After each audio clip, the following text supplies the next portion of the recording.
kesehatan ini sebenarnya merupakan hal fundamental yang sangat perlu kita perhatikan. Kira-kira Bapak jadi bupati, tidak ada lagi administrasi panjang untuk berobat. Oh tidak. Langsung saja. Pokoknya yang penting dia punya KTP atau NIK Tanah Toraja. Akses. Langsung jadi penerbangan tinggal 45 menit, tiba di Toraja, di Balikpapan. Jadi ini merupakan suatu kesempatan emas bagi masyarakat Tanah Toraja untuk bisa meningkatkan ekonominya, pendapatan, dan kesejahteraan tentu. Misa kada di Potuo, pantan kada di Pomate.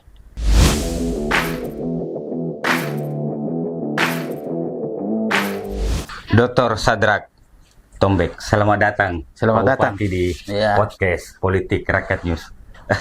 Ya, Bagaimana kabarnya? baik. Saya Alhamdulillah baik, sehat. Panggil kakak saja supaya lebih dekat. Sehat. Wah, Oke. Saya lihat foto kita kemarin ini sudah ada Gerindra. Rekomendasi Gerindra kita pegang ini. Ya, alhamdulillah bahwa kemarin rekomendasi dari Partai Gerindra langsung diserahkan oleh Puang Iwan Aras ke saya. Tentunya saya secara pribadi dan tentunya keluarga Gerindra yang ada di Toraja memberikan apresiasi yang setinggi-tingginya atas kepercayaan yang Gerindra berikan ke saya. Tetapi kan Gerindra juga dalam mengusung kader ini kan pasti memprofil juga siapa Bapak ini sebenarnya bertarung di Tanah Toraja. Iya, saya kira ini kan semua kerja-kerja politik yang ada. Kemarin sebelum saya masuk sebagai ketua DPC Gerindra, kursi di Kabupaten Tanah Toraja itu 2. Iya.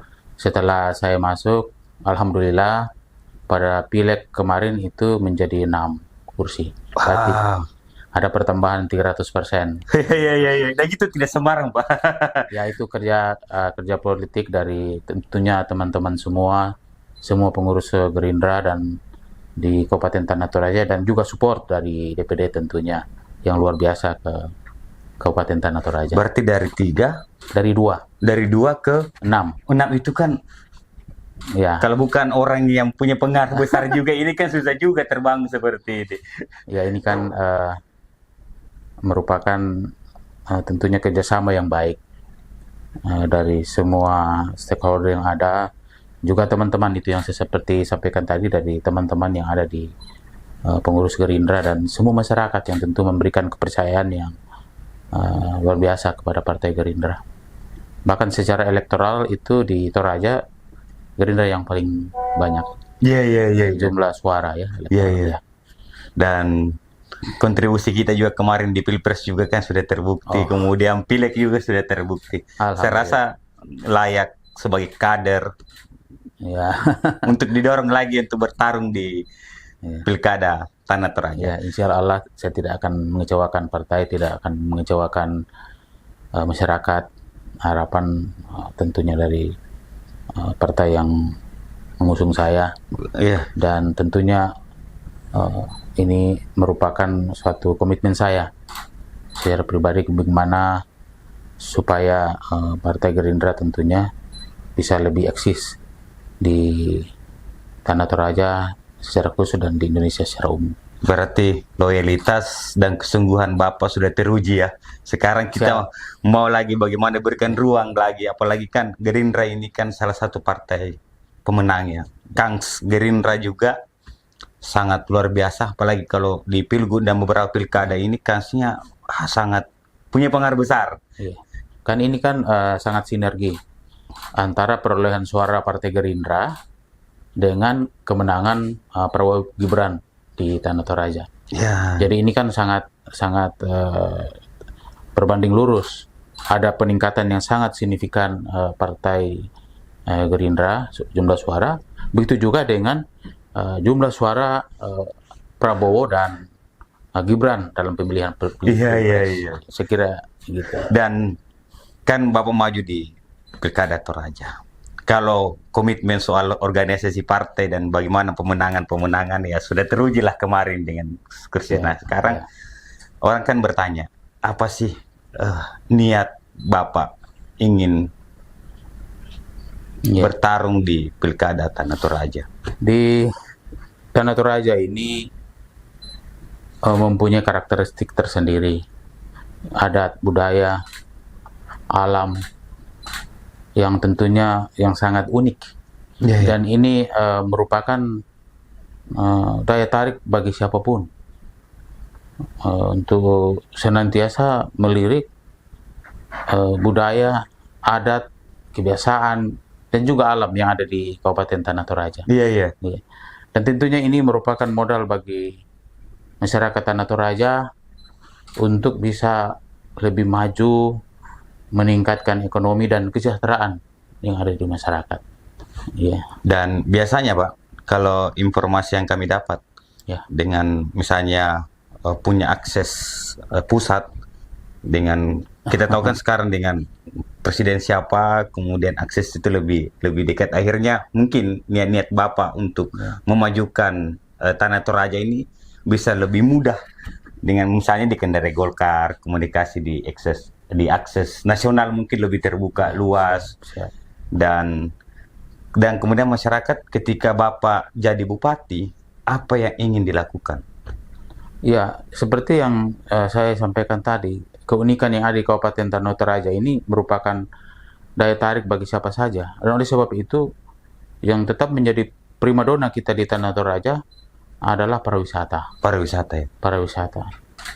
Kemudian di Tanah Toraja itu kan sendiri tidak ada tambang yang bisa menjadi sumber pendapatan, kemudian meningkat kesejahteraan masyarakat. Dan oleh sebab itu pemahaman orang Toraja dari dulu bagaimana bisa meningkatkan pendidikan.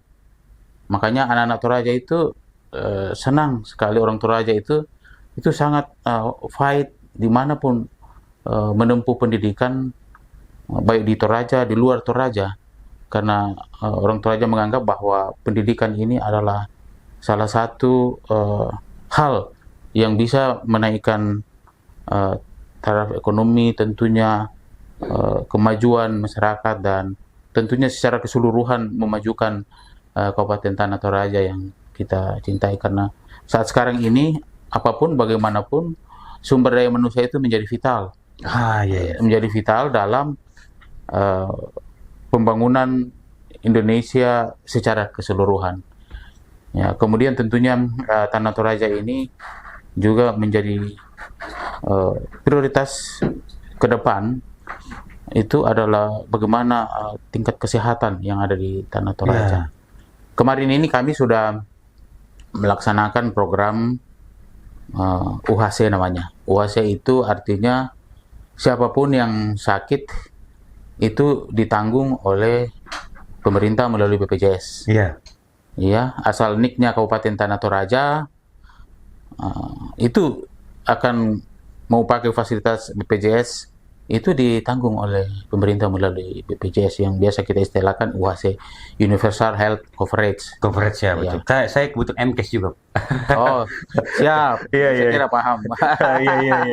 Tapi kan saya pimpinan media, Pak. Sangat jarang saya temukan orang yang terlalu membahas mengedepankan kesehatan. Padahal kesehatan ini sangat penting, Pak. Biar banyak uang kalau kita sakit, ngapain?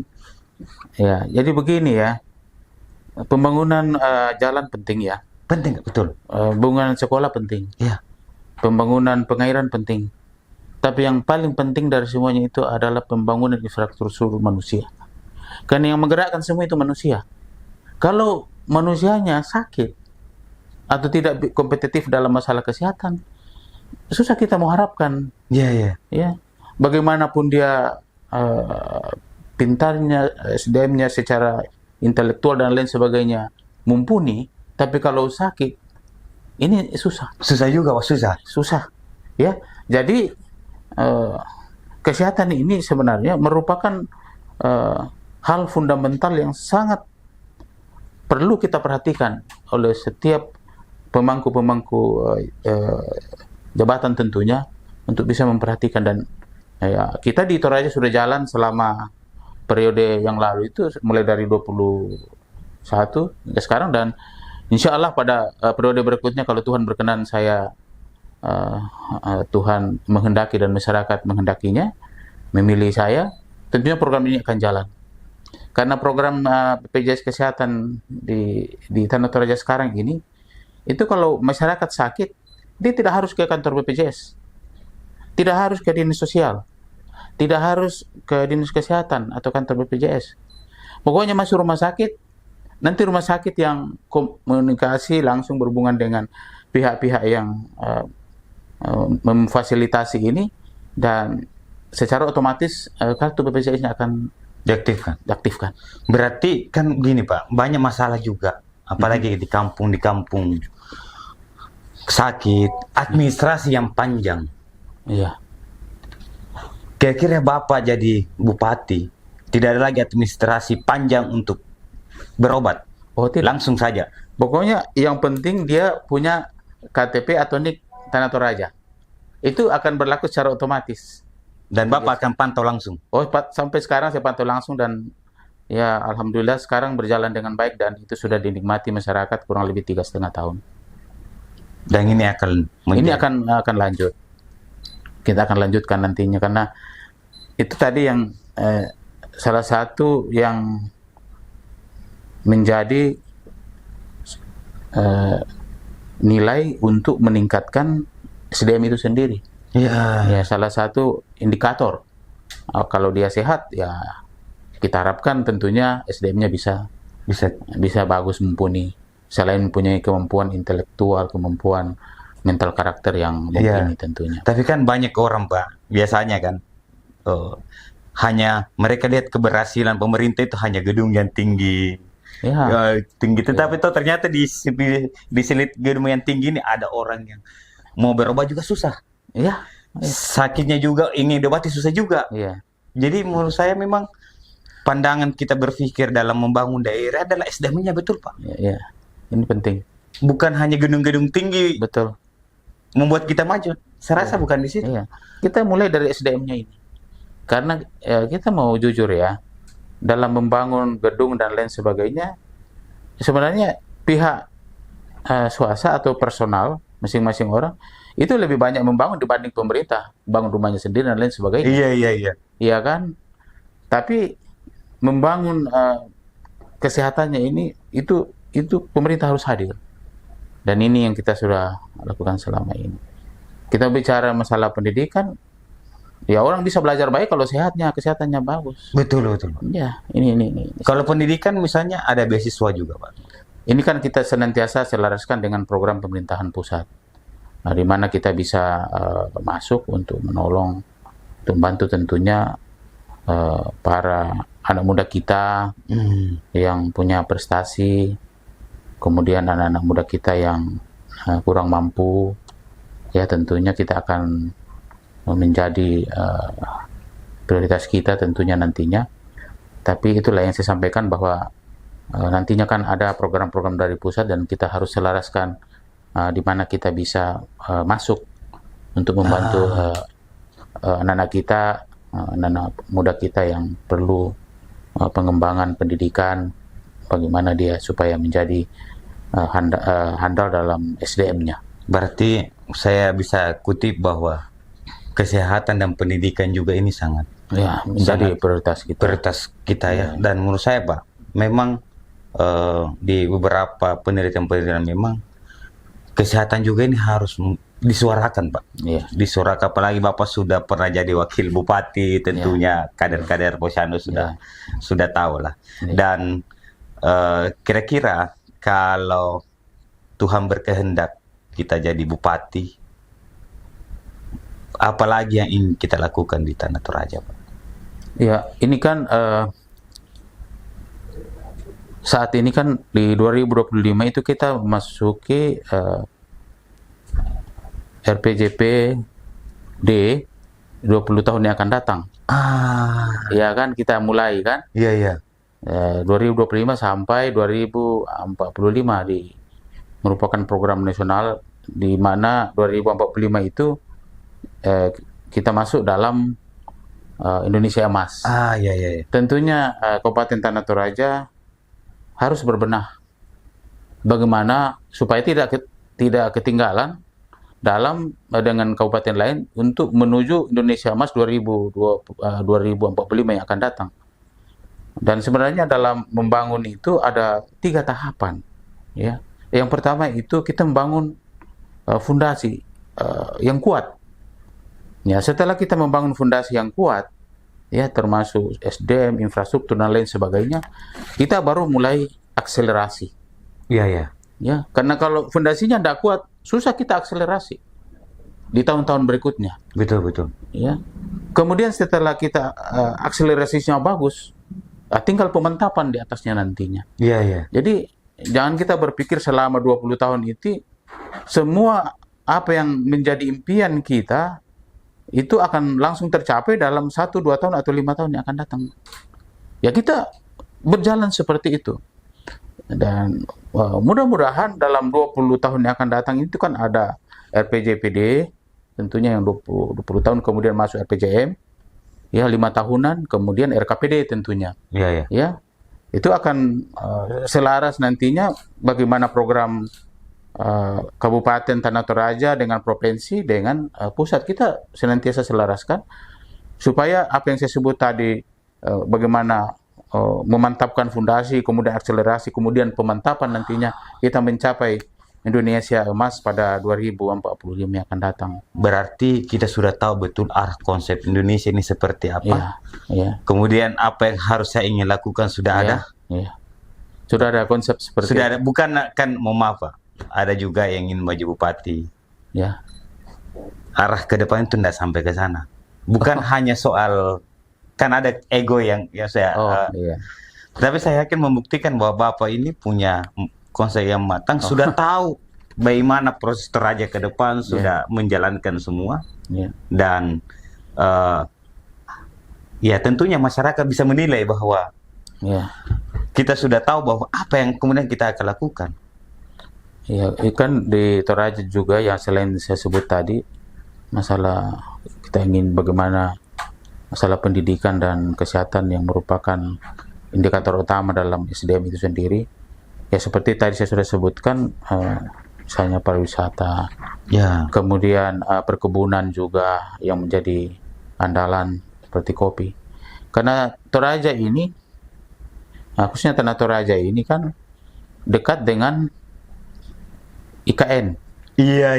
Ya, dekat dengan IKN. Jadi kalau nanti betul-betul IKN ini sudah berjalan, kita berharap bahwa Kabupaten Tanah Toraja itu secara keseluruhan ya, pemerintah, masyarakat, dan semua pemegang kepentingan stakeholder yang ada di masyarakat Tanah Toraja itu sudah siap untuk menyambut tentunya hal yang baik yang bisa menguntungkan masyarakat Tanah Toraja dengan adanya IKN di Kalimantan nanti, di Penajam itu ya, kata Balikpapan.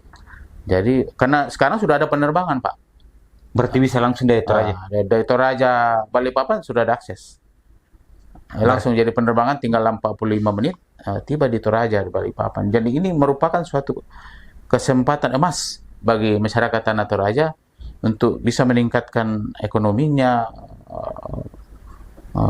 pendapatan dan kesejahteraan tentunya. Kan luar biasa Pak. Ketika kopi yang digunakan di IKN itu adalah Tanah pariwisata Toraja. juga. Pariwisata dekat juga. Ya. Berarti Bapak sudah pikir sampai ke sana ya. Ini yang kemudian kita ke sini. Dan saya rasa dengan Bapak sampaikan soal IKN, komunikasi Bapak sebagai Gerindra, kemudian Prabowo misalnya, itu maksud saya komunikasi ke mereka ini gampang. Ya, kita kan tentunya harapkan keselarasan antara pemerintah pusat, provinsi, dan kabupaten, itu yang kita harapkan. Karena kalau mengharap PBD saja, terus terang, ya kita Kabupaten Tanah Toraja sampai saat ini PAD memang belum mumpuni, walaupun kita senantiasa berusaha untuk meningkatkan.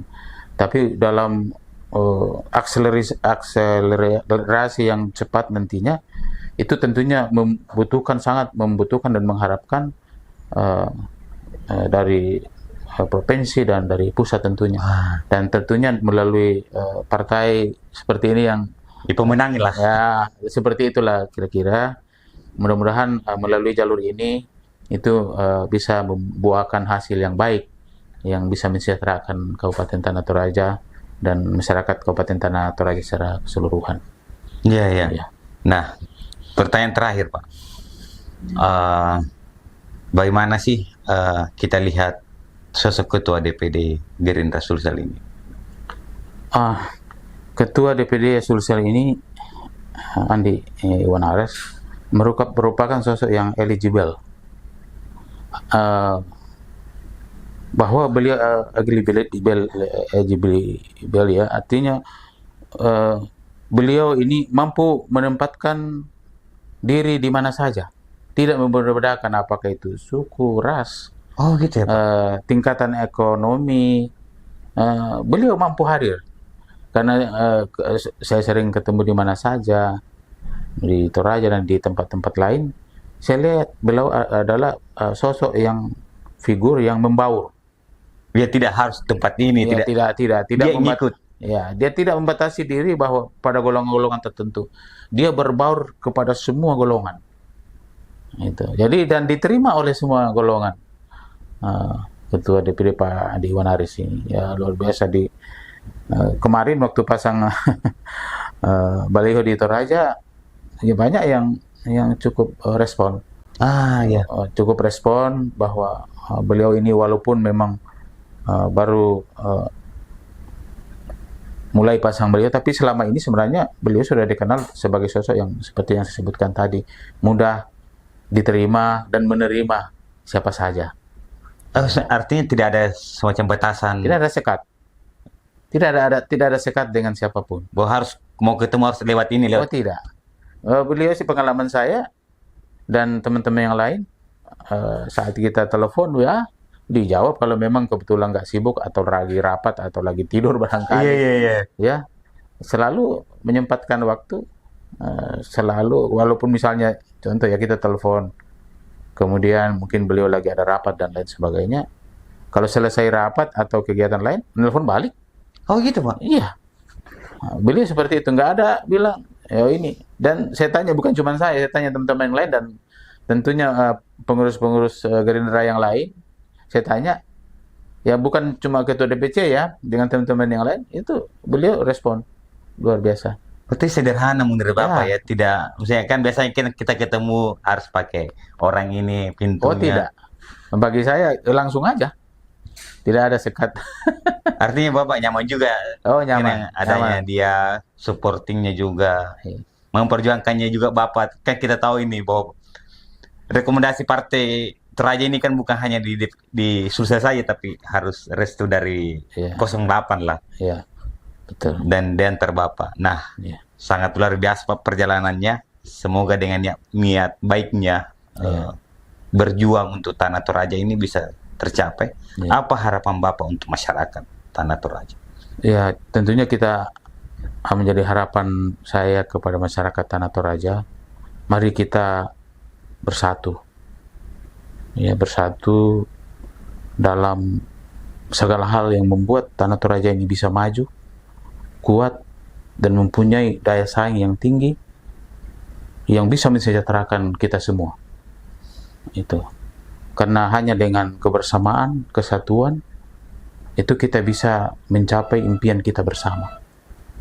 Janganlah kita. Ya, seperti filosofi, bersatu kita teguh, bercerai kita runtuh. Ada satu filosofi di Toraja, misa kada di Potuo, pantan kada di Pomate. Itu artinya dengan kebersamaan kita bisa kuat, dengan kebersamaan, dengan toleransi yang kuat, kita bisa mengangkat persoalan apapun, kita bisa menyelesaikan bersama. Terima kasih. Terima kasih banyak atas waktunya dan tentunya politiknya dinamis ya Pak. Siap. Ya. Di ujung dari pilkada ini adalah bagaimana Toraja baik. Ya. siapapun itu sudahlah ini. Jangan usahlah kita terlalu. Kami juga sebagai podcast politik edukasi, Pak. Siap. Ya. Bahwa pilkada itu tak usahlah terlalu berlebihan. Ada seperti itu dinamika dinamis. Dan ternyata memang kita harap pilkada ini pertarungan gagasan, Pak. Dan saya terima kasih sudah hadir. Bapak sudah menandakan bahwa Bapak punya konsep, punya keberanian. Ini yang saya akan lakukan di Tanah Toraja.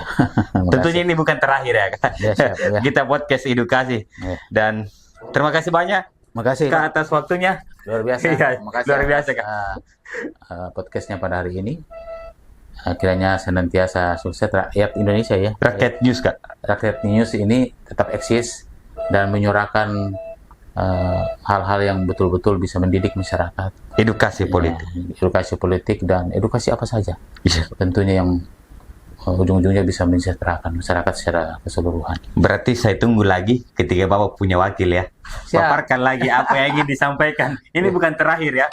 Tentunya selama pilkada saya akan kasih ruang Bapak bicara lah. Yang penting kebaikan dan edukasi terbuka luas untuk kita bicara. Insya Allah. Terima kasih sahabat Rakyat News. Selamat siang. Assalamualaikum warahmatullahi wabarakatuh. Waalaikumsalam warahmatullahi wabarakatuh. Tuhan berkati kita semua.